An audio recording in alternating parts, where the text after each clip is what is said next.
Saya ambil yang paling sederhana untuk supaya bisa menjadi milik kita bersama secara mudah.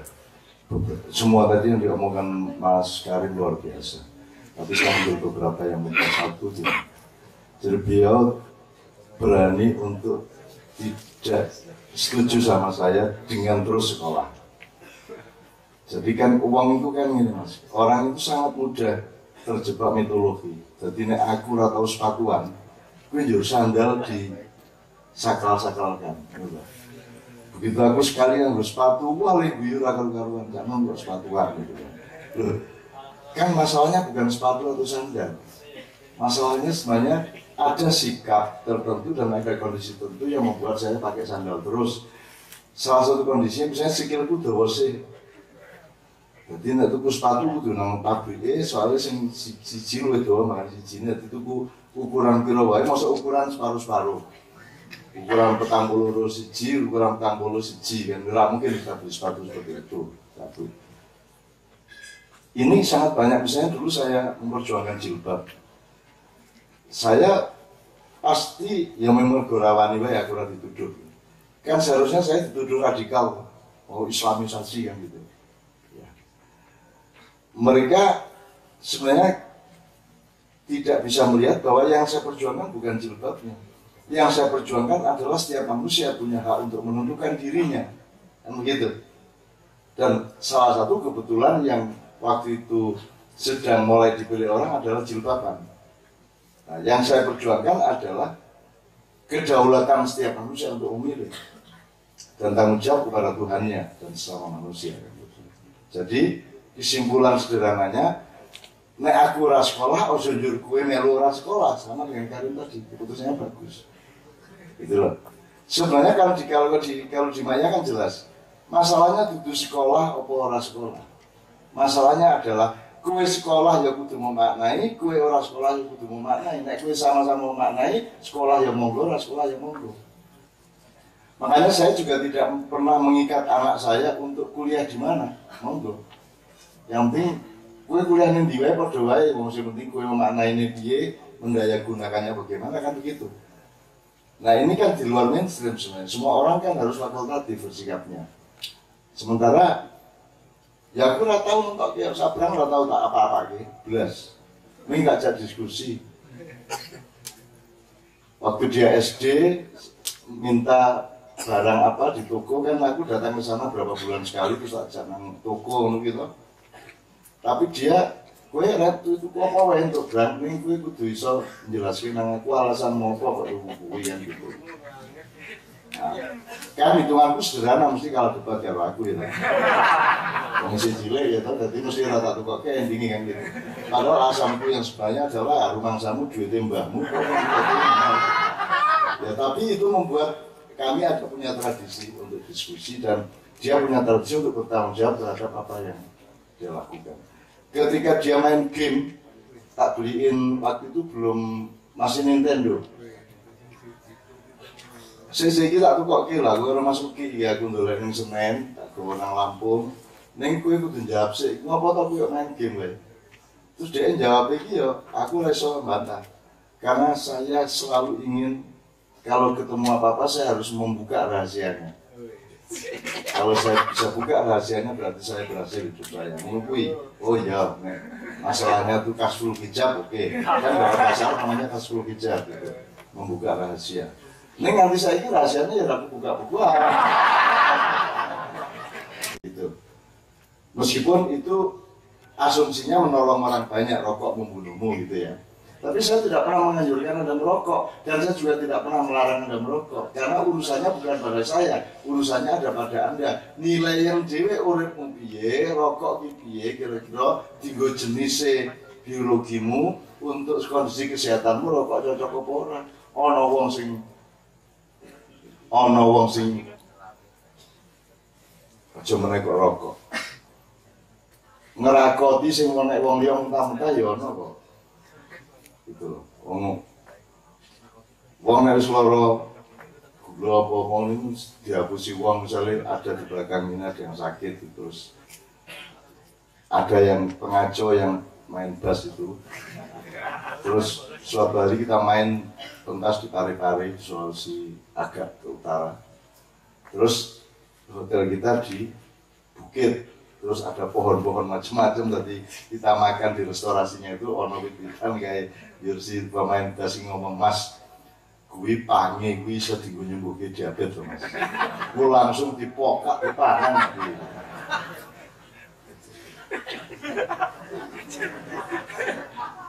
Itu ya hal yang sama dengan tisu tadi ya.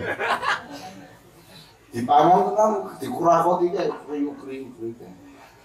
Nah, masalahnya adalah Anda tahu bahwa hidup mati milik Allah. Ya, sakit sembuh milik Allah. Allah bisa membuatmu sakit dengan jalan tertentu atau tidak dengan jalan apapun tiba-tiba sakit ya bisa. Allah menyembuhkanmu dengan bahan tertentu atau tidak dengan bahan apapun juga bisa. Jadi kalau ada orang merakoti panggit witan kui, nah Allah mengendaki itu menjadikan dia sembuh ya sembuh. Kan gitu. Jadi masalahnya bukan pangnya, kan gitu ilmunya Nabi Musa jelas tuh. Bukan daun itu yang menyembuhkanmu tapi kehendak Allah.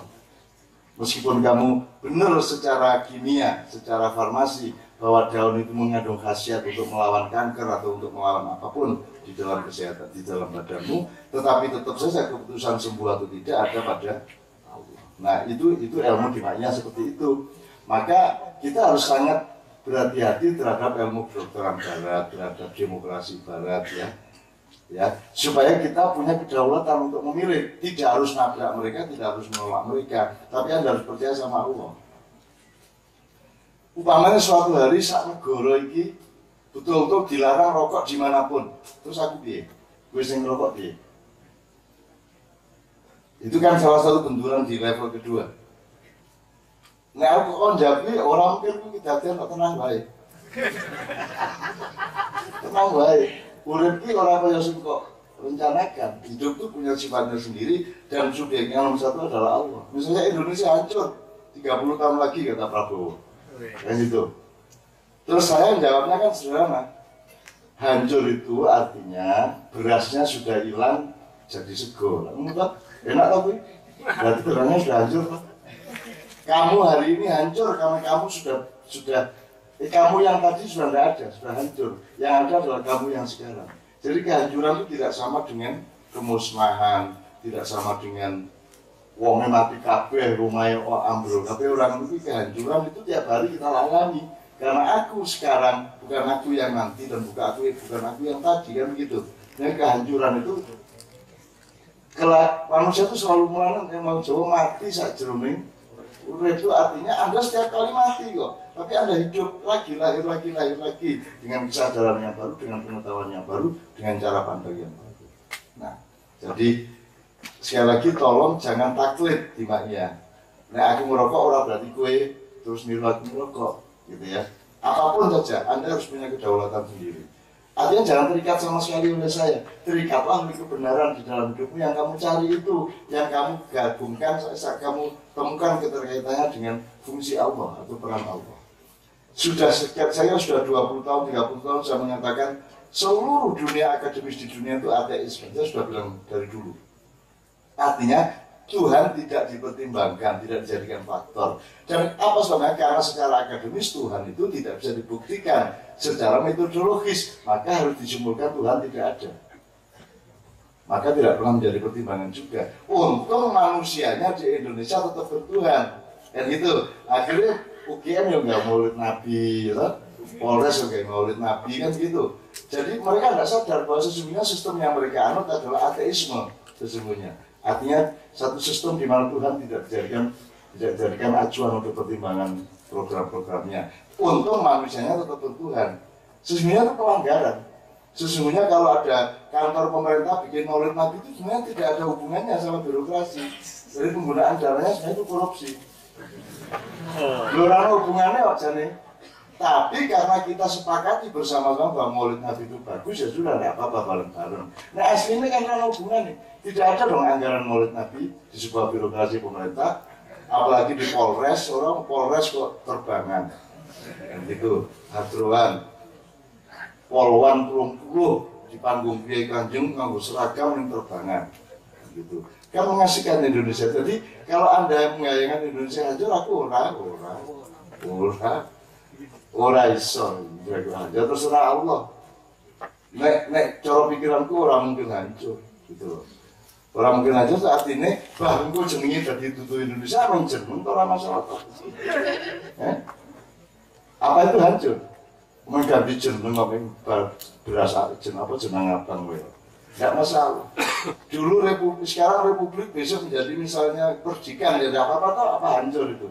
Yang udah hancur, jenis hancur gitu. Hancur itu ya kiamat nanti. Barang siapa tidak siap untuk beralih ke akhirat, dia mengalami kehancuran yang sungguh-sungguh. Jadi sebenarnya simpel-simpel saja. Ya. Jadi alhamdulillah saya mohon ada yang berbuat atau melakukan seperti yang Karim lakukan. Saya kira kita butuh 100 Karim, 1000 Karim. Dan saya mohon Mas Helmi juga terpacu oleh agak punya rasa malu lah kepada Karim. Karim sing ngados kalau duwe nulis nganti koyo ngono kok Helmi ora misalnya gitu. Salahnya jenenge kudune Hilmi kok Helmi. Nek Hilmi kan kemurahan hatiku, nek Helmi kan helmku gitu.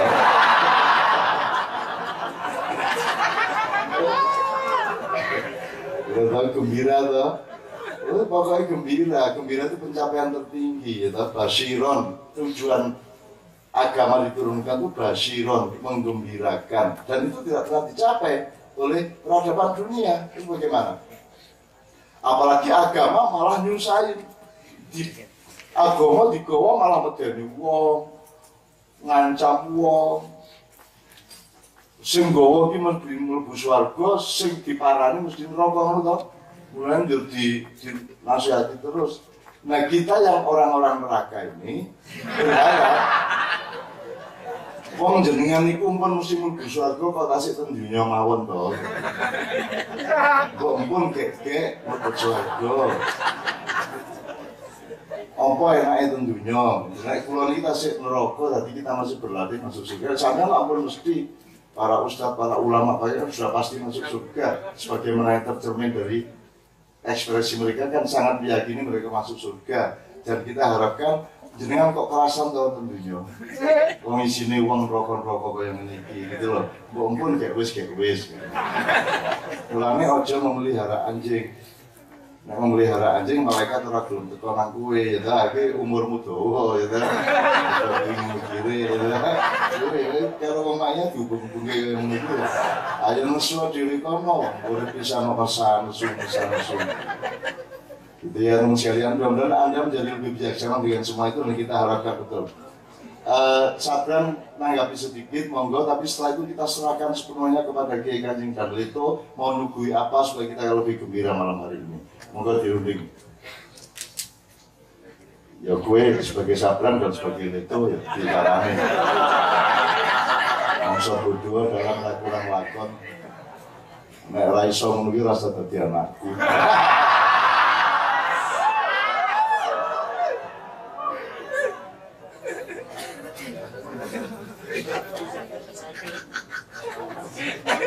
Ya dadi anak iki belajar karo bapak. Apa wae tak kek.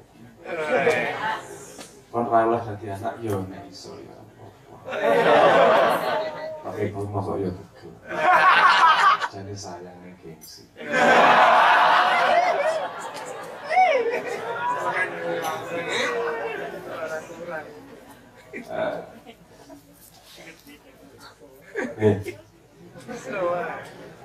Siap-siap mau Maret main apa? Terus sebelum itu tadi saya respon Mas Rumi ngomong tentang ruang publik dan politik dan apa namanya, sambungkan dengan Simbah tentang 3 level Ma'iyah, level personal, level komunitas atau area atau negara, dan kemudian pada level peradaban. Ma'iyah sudah pada level personal tadi sudah dibahas. Sekarang next step-nya adalah pada level komunitas, itu tidak mudah juga. Saya punya pengalaman begini. Kalau bikin lirik lagu, itu stanza, kalimat-kalimat pertama, kedua, ketiga, keempat itu mudah, sangat mudah. Rasa ngawur ngomongnya, konsep sangat mudah. Tapi sudah mulai banyak mendekati selesai itu semakin susah. Karena pilihan logikanya semakin sedikit, pilihan katanya semakin sedikit, kan harus konsisten dari yang sebelumnya. Jadi nature-nya segala sesuatu ketika dia sudah berhubungan dengan semakin banyak, pasti harus semakin presisi dan pilihannya semakin tidak banyak, malah semakin sedikit. Nah, ketika maknya akan berperan di level yang lebih luas, itu harus dipikir benar presisinya. Kalau level personal gampang, aku, kedaulatanku. Nah, kalau level level yang lebih tinggi, komunitas, level negara misalnya, wah itu pertimbangannya jadi luar biasa banyak. Misalnya Mas Helmi tadi ngomong, jangan sampai kita salah paham juga. Misalnya Mas Helmi ngomong, jangan sampai kita terjebak konflik politik. Itu sangat betul. Oh, cuma lu ribut-ribut lah. Kalau saya nanyakan padahal perdebatan itu diperlukan. Cuman kadang-kadang konfliknya kita tidak akurat. Saya kemarin sempat ditanyain tentang calon presiden yang oleh Sopo dan seterusnya lah. Bahas beberapa seminar sebulan terakhir, pokoknya isinya nanyain tentang, pasti ada membahas tentang presiden, Sopo sing oleh, Sopo sing ora, Sopo sing apik dan seterusnya lah. Bisa saya membuat logika sederhana melalui pengalaman hidup. Di sini ada yang pernah naik bis nggak dari terminal? Ya, kalau naik bis dari terminal, Anda pasti harus memilih bis mana yang Anda naiki. Secara pengalaman Anda pernah tahu nama supir bisnya nggak? Tahu nama agama supir bisnya nggak? Anaknya berapa? Loh, kalau Anda tidak tahu informasi itu, bagaimana Anda bisa memilih bis? Karena yang terminal apa yang milih bis? Pak, yang milih trayek gitu. Saya mau ke Surabaya, yang milih yang arah Surabaya. Saya mau ke Semarang, yang milih arah Semarang di terminal itu. Nah, saya melihat keributan di internet, keributan di ruang publik itu, konfliknya adalah ribut sopir. Nggak ada yang membahas bisnya, trayeknya mau kemana. Ini menurut rotok, konyol lagi ribut 80% bahas sopirnya. Sing kaya elek, sing kaya meromos, sing kaya remu, sing kaya sopo sing bahas sopirnya. Numpak bisnya bahas sopir kok. Ini negara mau dibawa kemana, nggak ada yang bahas ini. Ada yang trayeknya kemana, nanti tiba-tiba naik, kamu punya bayangan sendiri trayeknya mau ke Semarang, tahu-tahu sampai Surabaya, nesu-nesu. Lu kan milih sopirnya gitu, milih trayeknya kok. Nah, itu hal seperti itu, kecil-kecil prinsip-prinsip seperti itu yang memang belum difikirkan. Pak Ya kalau mau masuk ke situ itu juga kompleks. Kalau Pak Ya mau tidak terlibat sama sekali dengan proses pemilihan, Pak Ya juga kenal yang namanya serawung. Kita ini hidup di negara bareng-bareng. Jadi ketika biar mbah-mbah milih demokrasi, ini kalau kita kemudian terlibat dalam situ, itu urusannya bukan urusan politik tapi urusan serawung juga. Ini persetujuan uang 300 juta ya. Sak bener-bener ya Bang Fiji itu tetap itu harus toleransi juga. Ini sing bareng-bareng loh se-Indonesia ini 300 juta loh. Terus kemudian golput kabeh juga piye prosesnya. Tapi kan kalau tidak dikawal juga, maksudnya proses pemilihan tersebut tidak dikasih nilai yang jelas, itu kan juga nanti rebutan sopir, debat sopir, lupa sama trayeknya. Terus nanti kecewa lagi kalau ternyata nggak kemana-mana trayeknya, kan salah trayek misalnya gitu. Nah, harus presisi maknya. Nggak usah yang tinggi-tinggi, nggak usah yang kompleks lah. Pada proses politik itu tidak harus memilih A atau memilih B, itu bisa ditaruh dalam level yang pribadi itu tadi. Karena ada proses lain yang bisa diperjuangkan, ada proses kejujurannya yang bisa diperjuangkan, ada proses memasukkan kegembiraan dalam proses itu yang bisa diperjuangkan, dan banyak hal yang bisa diperjuangkan dalam proses sahadat demokrasi. Menurut saya, aku pernah ngomong yang tweet dan akhirnya yang protes itu. Tapi kapan-kapan pengen tak tulis artikel tak tulis esainya itu demokrasi khilafah tenang nih tenang besto nggak orang mati sih tak tulis. Oke, lanjut apa namanya. Nah, sebelum ke situ ada satu perjalanan, ada satu syarat fundamental dari sebuah peradaban yang belum kita penuhi bersama. Jadi kalau kita dulu pernah diskusi tentang perang pendek dan perang panjang. Perang pendek itu ngomong taktik, perang panjang itu ngomong strategi. Perang pendek itu dasarnya adalah pertimbangan-pertimbangan saat ini. Perang panjang itu dasarnya adalah nilai. Dan kalau kita tanyain sekarang Indonesia, nilai yang menyatukan kita bersama apa sih? Saya nanyain sama banyak orang, banyak yang tidak bisa menjawab itu. Ngapa sih kita bersatu? Ngapa sih kita? Apa sih yang nilai yang semua orang se-Indonesia setuju untuk gotong bareng-bareng? Nilai apa sih? Agamanya beda-beda.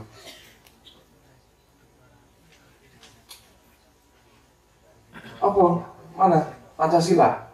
Sing di yang mana? Pancasila menjadi pelajaran kognitif di SD. Tapi ada perilaku. Iya. Apa? Yang sehari-hari jelas. Kita pegang satu aja lah nilainya. Kalau saya mau pelajari dulu ketika zamannya transformasi dari jahiliyah ke Islam, ada satu nilai transformasi yang bisa dibawa menjadi kendaraan untuk bisa menjadi Islam. Nggak mungkin jahiliyah putus mati kabeh tidak dianyar sama sekali. Kan pasti ada transformasi. Zaman jahiliyah ada, ketika saya membaca, salah satu nilai yang dibawa adalah bagaimana kalimat orang masih dihargai, di mana janji itu adalah martabat, harga diri, utang. Jadi omongan orang itu dipercaya. Itu nilai benar-benar yang dibawa itu. Sehingga Kanjeng Nabi bisa mendapatkan posisi al-amin sebelum menjadi Nabi. Itu karena nilainya sudah berjalan di masyarakat. Nah, kita harus menemukan nilai itu dalam masyarakat apa. Dan sekarang hipotesis yang dimiliki Ma'iyah adalah kebersamaan. Kebersamaan bareng-bareng, karena dalam kebersamaan dan kemesraan kepentingan bisa ditoleransikan. Semua punya kepentingan yang berbeda, nggak masalah. Kesini ono sing golek selamat, ono sing golek obat, jalur disebul gue mau, ono sing mengrungok, ono sing ngefans karo patut dan seterusnya, macam-macam punya kepentingan berbeda-beda, tapi masih bisa kumpul karena ada kebersamaan. Nah, kalau hipotesis saya, kebersamaan sudah dari dulu sudah diomongke bareng-bareng, tapi belum diaplikasikan. Ma'iyah iki sing apa tadi istilah tadi, potensi dan aktualisasi. Salah satu aktualisasi lokalnya adalah Ma'iyah. Tapi kita punya aktualisasi yang sebenarnya kita pahami semua dalam konsep kebersamaan, yaitu gotong royong. Tapi kita harus menemukan cara untuk membuat potensi pemahaman gotong royong menjadi sebuah aktualisasi bersama untuk Indonesia. Nah, tapi nextnya bagaimana, nanti kita hipotesiskan bersama-sama. Intinya itu aja, bahwa Ma'iyah ketika akan naik tingkat menjadi berperan di tingkat nasional, negara, kita bukan urusan kekuasaan, kita harus menemukan nilai. Karena Ma'iyah adalah rokaat panjang, karena Ma'iyah adalah serbuk dan tidak bisa menjadi ormas atau partai dan segala macam. Kita menyediakan, mencoba menghipotesiskan sebuah nilai yang bisa kita bareng-bareng, apapun agamanya, apapun sukunya, apapun kepentingannya, bisa bersama memegang sebuah nilai. Karena tanpa itu kita tidak akan bisa perang panjang, tanpa itu kita tidak akan bisa menjadi satu Indonesia yang ada cerah di. Paling itu aja yang ingin saya tambahkan. Terusannya dari itu bagaimana aktualisasinya, moga-moga saya punya waktu untuk semoga saya belum mati untuk bisa menggodoknya dan menjadi sesuatu yang real.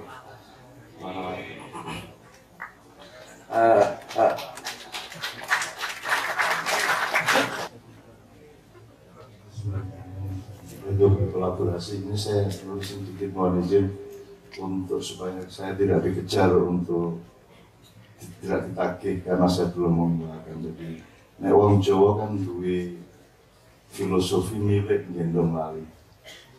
Milik gendong lali. Kalau Anda posesif terhadap sesuatu hal, Anda menjadi lupa pada prinsip-prinsipnya. Gitu. Maka jangan mengandalkan milik opo dari harta benda sampai eksistensi, popularitas, kekuasaan dan sebagainya. Jangan sampai Anda terjebak untuk gendong lali. Termasuk berumah tangga, berkeluarga, bernegara, apapun saja. Itu pertama. Misalnya gini, misalnya saya kira sudah di Ma'iyah kaya ngene iki, aku ora entuk milik loh. Ora entuk posesif. Kalau kembali ke Mas Karim sekolah, Mada sekolah tadi, ya. Kalau itu kita proyeksi, nek aku dikai Ma'iyah ya tak maknai dia dilakoni sapi-apike. Nek aku orang Ma'iyah ya tetap tak maknai dilakoni sapi-apike. Berarti tidak milik terhadap Ma'iyah. Ngerti ya Mas? Ngerti ya? Kowe sekolah ya makna ono, utamane ora sekolah ya ora apa-apa, anggere kowe memaknai. Ya itu kok. Apa saja sebenarnya seperti itu. Nah, memaknai itu kan kemudian harus kita hitung benar kalau bisa. Jadi ada saat-saat kita tidak mungkin memaknai lagi ketika waktunya sudah telat. Misalnya Indonesia tidak kunjung memaknai.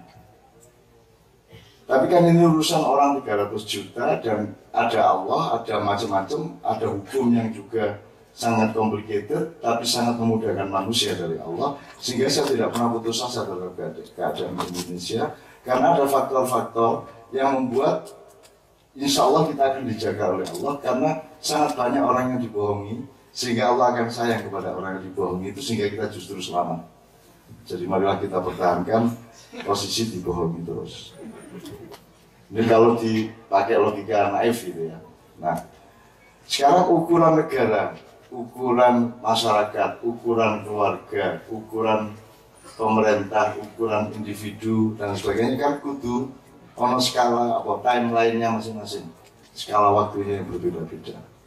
Saya sering menjelaskan nek pemerintah kui urusan 5 tahun, sehingga dia tidak mungkin dia bisa menjalankan atau mengaktualisasi kebaikan kalau dia tidak mengabdi kepada negara.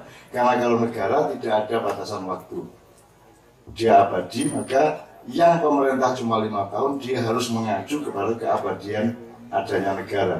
Sampai kita bilang NKRI harga mati, itu maksudnya adalah NKRI itu abadi. Maka setiap pemerintahan harus mempertimbangkan keabadian Indonesia, tidak boleh mencari keuntungan saja dengan milik gendong wali tadi selama 5 tahun. Prinsipnya gitu ya. Kalau negara menurut saya tidak ada ukurannya, bisa hancur, bisa bangkit lagi dan seterusnya. Tapi kalau individu agak beda. Individu diikat. Anda hidup abadi, tapi secara biologis Anda berusia terbatas dan ada gerbang-gerbang yang kita pastikan secara psikologis.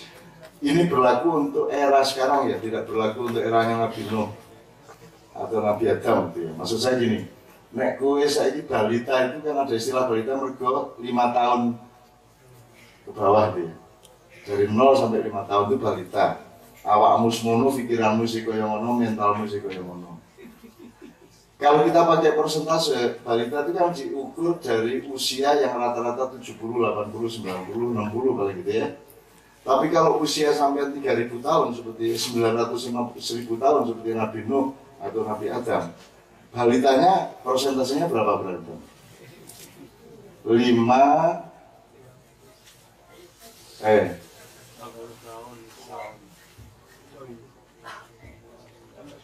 Nah, jadi balitanya itu 80 tahun. Pertanyaannya adalah, apa umur 8 tahun kayak isi balita? Artinya mentalis sih kalau umur 5 tahun gue. Ataukah Nabi Nuh dulu 5 tahun ya balitanya ya 5 tahun. Tapi setelah itu dia remaja ya umur 15, 16, 20, dewasa mulai 25 ke atas, tetap sama, cuma umurnya sangat panjang. Ataukah dia balita itu 80 tahun? Mungkin malah iso berangkang 3 tahun lagi iso umur iso ngadeg umur 20 tahun lagi iso ngadeg gitu ya. Kalau pakai persentase ya kita nggak tahu itu. Tapi yang pasti sekarang kita mengalami satu kesepakatan di zaman yang Allah tentukan umur manusia itu antara yang normal yang 60 sampai 110, 20 gitu ya. Itu berarti ada ukuran yang sudah disepakati oleh dunia bahwa kita tidak boleh keliru ambil keputusan ketika Anda akan berumur 40 tahun. Begitu Anda melewati 40 tahun, kalau Anda salah ambil keputusan, dia seperti roket yang take off dan tidak bisa belok arah lagi. Gitu ya, teman-teman sekalian. Nah, Anda sekarang hitung umur Anda. Supaya nanti Anda umur 38, 39, Anda sudah matang untuk mengambil keputusan. Jadi, kalau bisa saya tidak usah menunggu umur 40 tahun. Anda umur 25 tahun pun Anda sudah matang untuk ambil keputusan. Kalau yang saya lakukan, aku sejak cilik wis tua menurut aku. Mau tentang itu tua untuk tua. Karena ilmu kasepuhan atau ilmu sepuh, ilmu tua itu adalah ilmu yang paling efisien. Karena dia tahu mana yang berguna, mana yang tidak. Mana yang abadi, mana yang sementara. Sehingga sejak kecil saya tidak pernah mengejar sesuatu yang tidak abadi. Jadi aku tua sejak aku balita gitu loh. Aku seorang orang rewes, aku macam-macam ideologi, macam-macam orang-orang tak rewes. Sejak saya kenal kata eksistensialisme misalnya, saya langsung tidak menyetujui, sehingga saya tidak heran kalau Nietzsche, pencetusnya itu akhirnya menjadi orang gila, gitu. Dan seterusnya. Ada banyak sekali yang saya tidak mempelajari benar-benar Mas ya. Aku mengikuti jalan tol itu. Bukan aku ilmu laduni kopi yang itu. Aku mengikuti jalan tol, jalan tikus yang kalian tidak tahu memang gitu dong. Nggak perlu kudu mubeng kayak lewat tol, bayar e-tol segala macam, tol begini. Ya. Aku busuk tekan bunuh mengunduh kita. Jadi soal jalan tikus saja. Nah, jadi saya tidak boleh salah ambil keputusan kalau normalnya sebelum 40. Karena 40 ini kan batas di mana manusia lahir kembali dengan kehidupan yang benar-benar matang dan dewasa. Bahkan lambangnya Garuda. Garuda itu pada umur 40 tahun. Dia usianya rata-rata seperti manusia, 60, 70, 80. Pada umur 40 tahun, Garuda itu mengalami peristiwa atau tidak, dipaksa atau tidak, dia akan menjalani syariat 40 tahun itu. Yaitu dia akan terbang ke gunung, mencari batu besar, dia akan patok-patok dengan cucu ini sampai tanggal patoknya itu, sampai cucu ini nanti copot.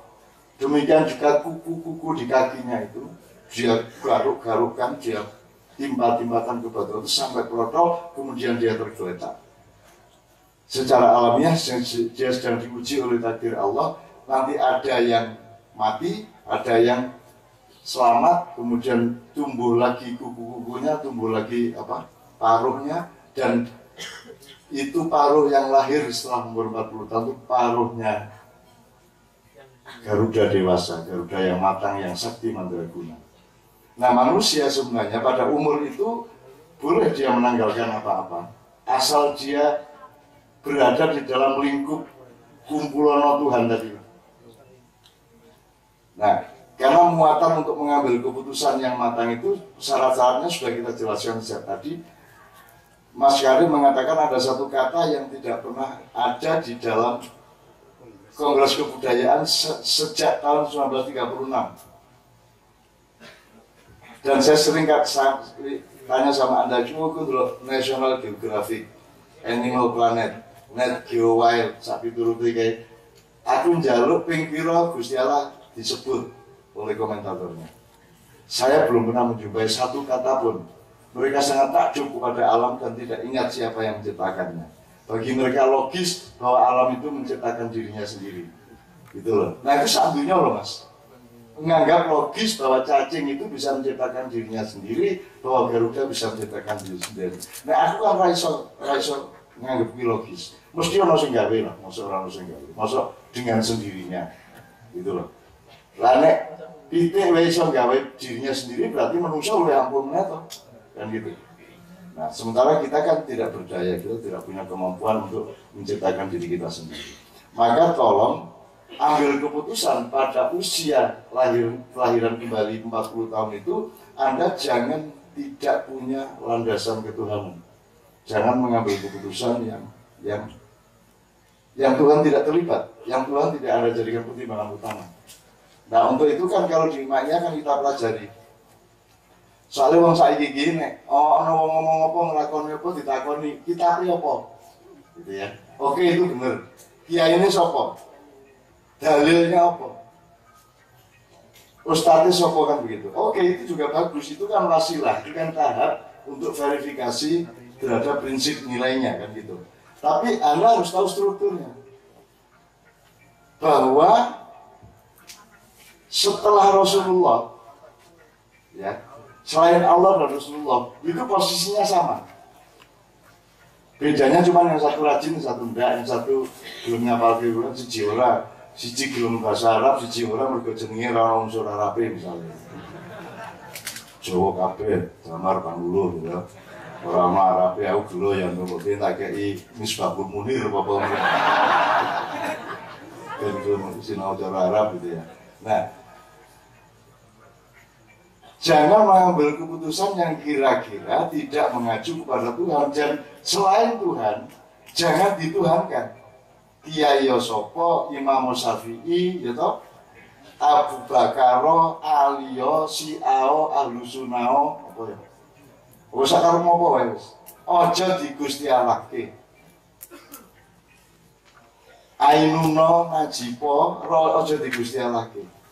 Sama saya sama Anda itu sama semua dengan badine Abu Bakar, Umar, As-Siddiq alaihissalam dan semua itu mergo kae uripe bareng Kanjeng Nabi.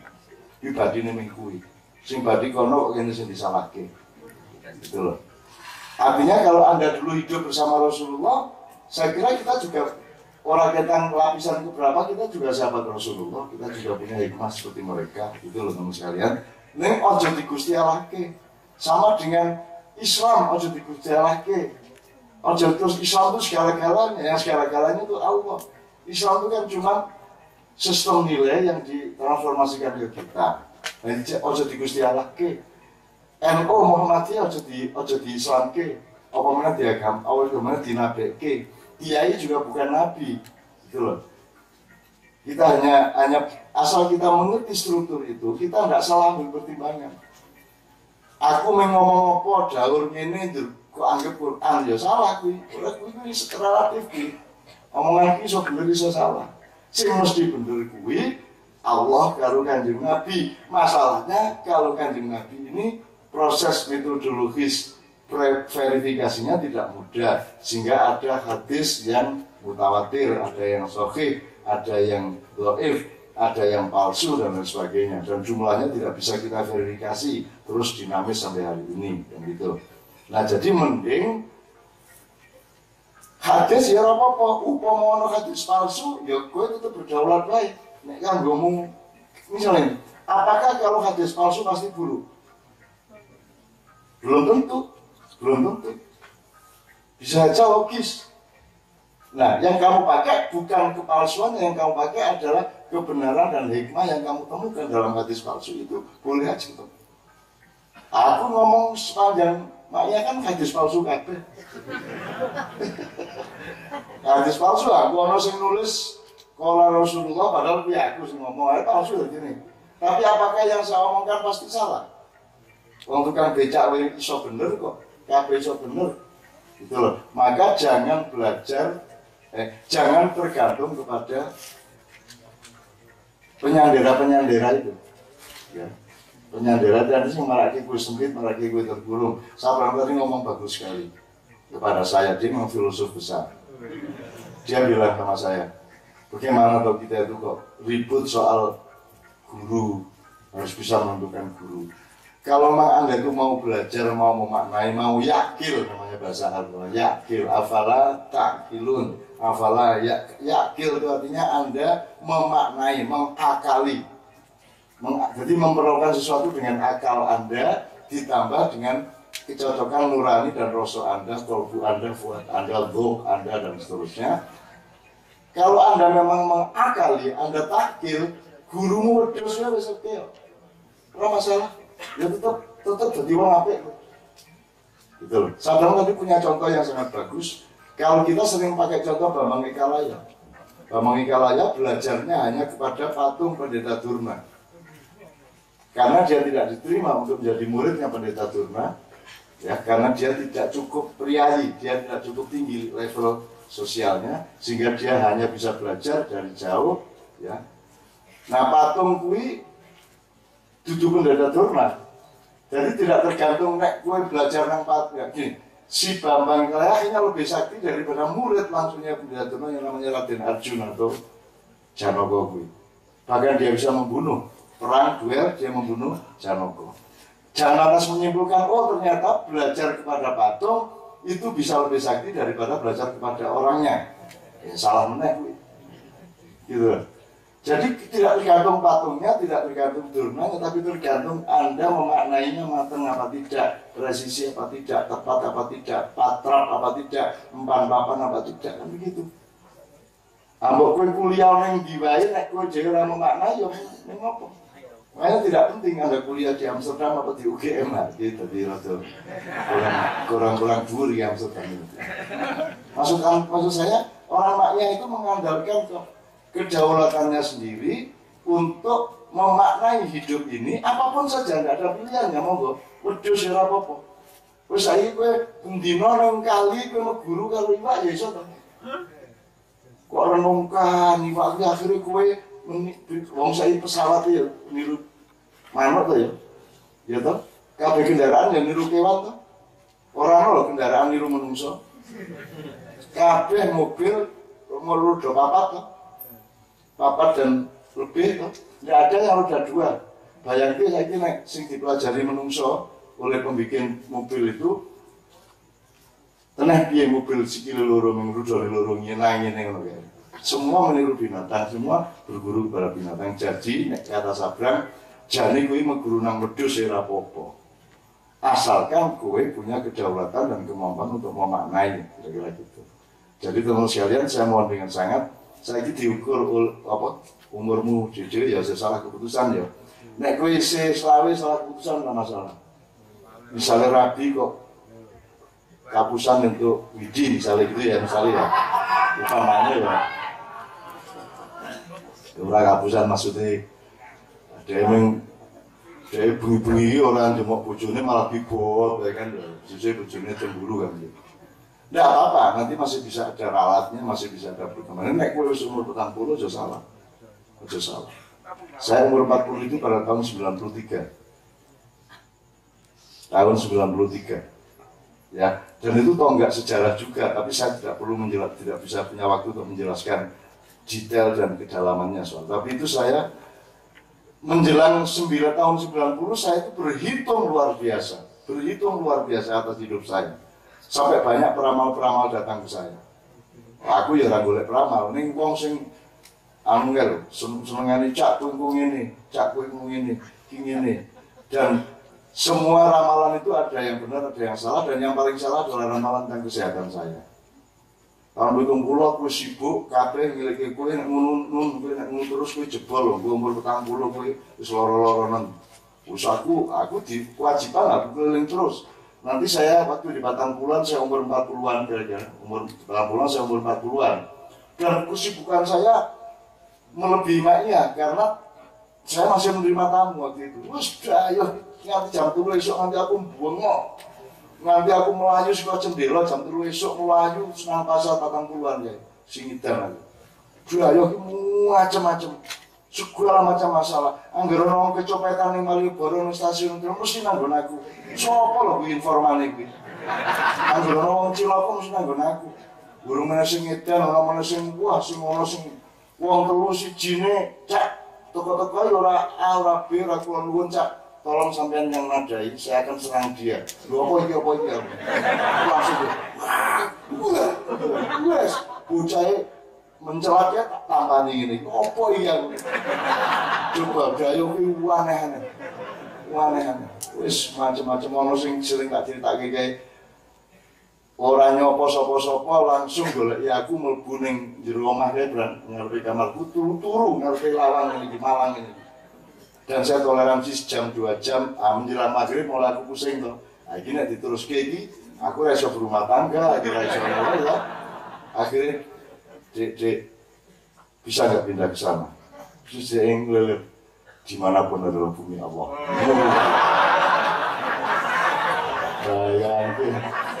Daya kuwi jan apa aku kok dijak berdebatan ya. Wes aku tak langkai, aku sholat asar, terus aku metu meneh. Aku barusan sholat dan malaikat Jibril bilang sama saya agar tamu saya yang di depan pintu itu disuruh pindah ke bumi Allah yang lain. Jadi ya bumi sana ya bumi Allah. Adikku saya pindah rono. Bumi Allah tidak hanya di sini, anakmu dewe. Saya harus ngomong bumi Allah. Saya dihapus-hapusi banyak mas. Ainun, saya ini koordinator roh seluruh alam semesta. Jibril dan semua malaikat ada di bawah koordinasi saya. Sesungguhnya saya yang menerima wahyu Allah, saya yang membagi-bagikan kepada malaikat untuk disampaikan kepada manusia. Dan malam tadi saya mendapat wahyu dari Allah untuk saya sampaikan kepada Ainun bahwa Ainun harus menyerahkan kepada saya uang 200 juta untuk penyelenggaraan Maulid Nabi massal besar-besaran di tempat saya.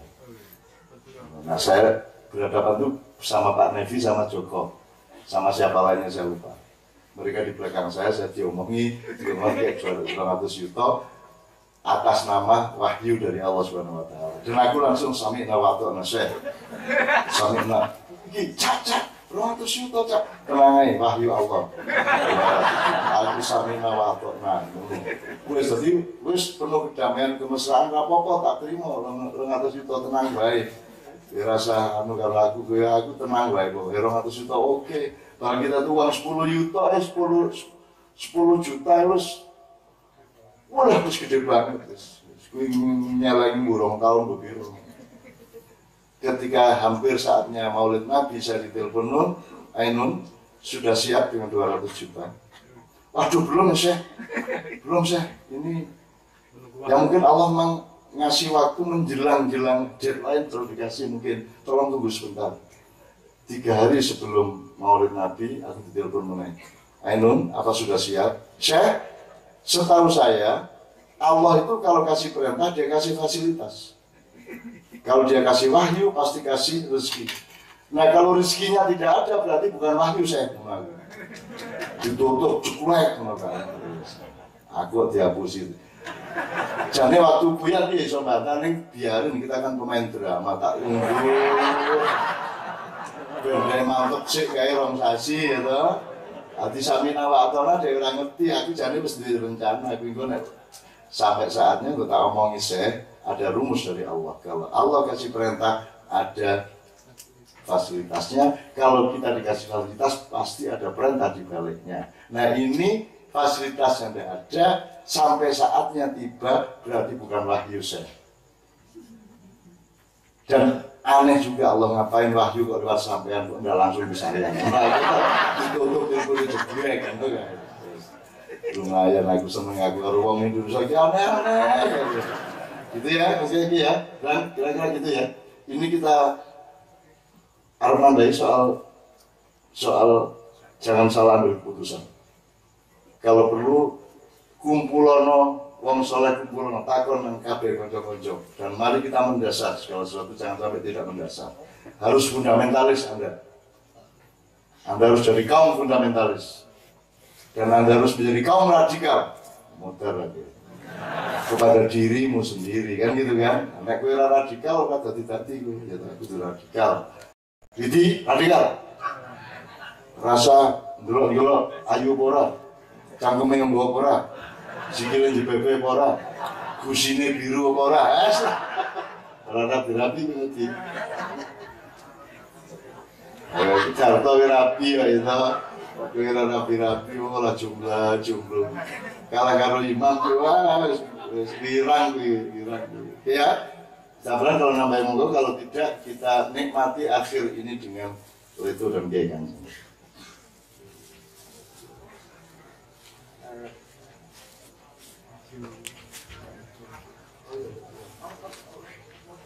Kan aku ngomong sih. Calon tadi seperti ngomong 40, saya ini juga lama juga mencari tentang 40 itu menarik, karena menarik ini mau verifikasi gimana ya, tapi banyak budaya, banyak informasi yang masuk menitik pada 40. Kanjeng Nabi menjadi Nabi umur 40. Di barat ada tulisan, ada peribahasa life begin at 40. Ada ngomong 40 gitu juga. Kalau Anda melihat weton Anda, coba Anda perhatikan hari, tanggal, dan pasaran Anda lahirnya kapan, itu akan kembali sama persis hanya ketika umur 39 juga masuk ke 40 itu juga matematika yang menarik itu. Saya nggak tahu kenapa ada hubungannya apa ya gitu, 40 itu. Kalau saya sendiri sampai pada kesimpulan bahwa 40 itu kelahiran yang kedua. Kelahiran pertama adalah ketika kita lahir dari rahim ibu, di mana modal yang diberikan adalah ketika di balik hijab PR-nya. Tapi ketika sampai umur 40 tahun itu mengumpulkan, belajar segala macam, belajar di dunia, paham, ngeculki sidik-sidik dari dari umur, kalau dari kecil sampai akhir balik itu masih sampai itu masih di alamnya, di atmosfernya orang tua, kemudian remaja mulai lepas dari atmosfernya orang tua, 25 mulai berani membangun atmosfer sendiri, kemudian menemukan kesalahannya dan putus asanya sendiri. Sudah melalui sekitar 3 cycle dari pelajaran yang sama, 3 perputaran dari pelajaran yang sama, sampai kemudian menjadi cukup dewasa untuk memutuskan mau lahir menjadi apa. Itu pemahaman saya tentang umur 40 seperti itu. Jadi saya rada sepakat dengan, ya sepakat ya orang rada sih, dengan terjemahannya Simbah roket itu tadi. Karena roket atau batu yang dikelintangkan, yang diketapelkan itu ketika sudah lepas dari ketapelnya dia tidak bisa belok di tengah jalan. Itu kelahiran umur 40 itu jadi keputusan ketika pada gerbang itu merupakan keputusan yang sangat, menurut saya sangat ringan. Karena setelah itu, kalau dari observasi saya juga, setelah 40 itu kembangnya mulai merekah, karena dari kecil menanam dulu, mencari pohonnya, mencari rakutnya sehingga siap untuk merekahkan bunganya tersebut. Ketika kita ingin menumbuhkan bunga, tidak jangan konsentrasi pada bunganya, tapi konsentrasi pada mau berkotor-kotor pada tanah, pada benih. Nanti ketika waktunya sudah tiba, bunga itu akan muncul sendiri dan harumnya akan semerbak sendiri. Dan sepemahaman saya ketika umur 40 tahun itu adalah momentum di mana bunganya itu akan mulai merekah. Jadi kalau dia memutuskan untuk mau merekah, dia akan menjadi bunga. Kalau dia memutuskan tidak mau menjadi bunga, ya nanti bunga. Itu kelahiran yang memang diputuskan, yang kita putuskan dalam tanda petik seolah-olah kita sadar dengan dikumpulkan dari pemahaman selama 40 tahun tersebut. Yaitu ini nggak bisa dibuktikan secara objektif juga, karena ini penelitian korelatif, observasi statistik, dan nyambung-nyambungnya dari banyak budaya, hitung-hitungan hari lahir itu tadi. Nggak 100%, ada orang-orang yang muternya 25 tahun, 28 tahun ada, tapi hampir 90% kebanyakan itu muternya pada umur 39 tuh. 39 pas itu ketika masuk umur 40 itu persis lah harinya, tanggalnya, totalnya ketika kita lahir dari rahim orang tua. Coba didelok dhewe kalau mau membuktikan hari kelahiran Anda. Jadi penting ini umur 40, dan menurut saya ini kalau menjadi kesadaran bersama ya alhamdulillah. Dan semoga Indonesia posisinya adalah persiapan untuk menuju 40 itu, karena kita mengalami paruh dan cakar yang luar biasa sekarang. Dan kita lihat Mbak Yah akan menjadi bunga atau tidak pada waktu yang kedepannya. Paling itu yang bisa saya tambahi. Langsung ke lagu ini Mbak. Lagu ini terserah. Cukup.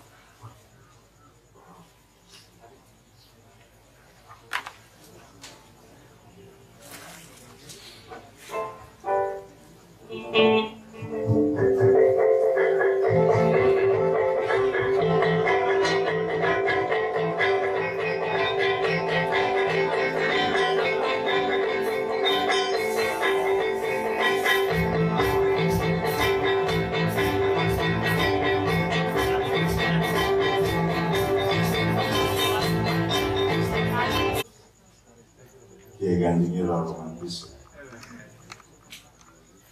romantis itu.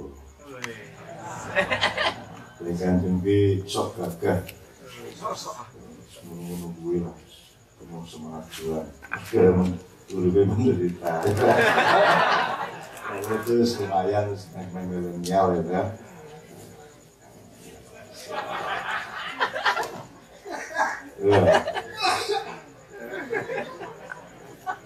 Ya wes, oke, sekarang berarti standar aja kita masih punya sekitar 20 menit. Yang Sleto dan Kiai Kanjeng bisa bekerja sama, lagu yang kita sayangi bersama, lagu yang sudah menyatu dengan kita semua. Ya ruang rindu iso, lagu sing aku pengen banget sandaran hati. gitu kan. Oh ya wong urip arep nek ora bisa sandaran hati terus piye ya kan. Di ora sandaran hati we.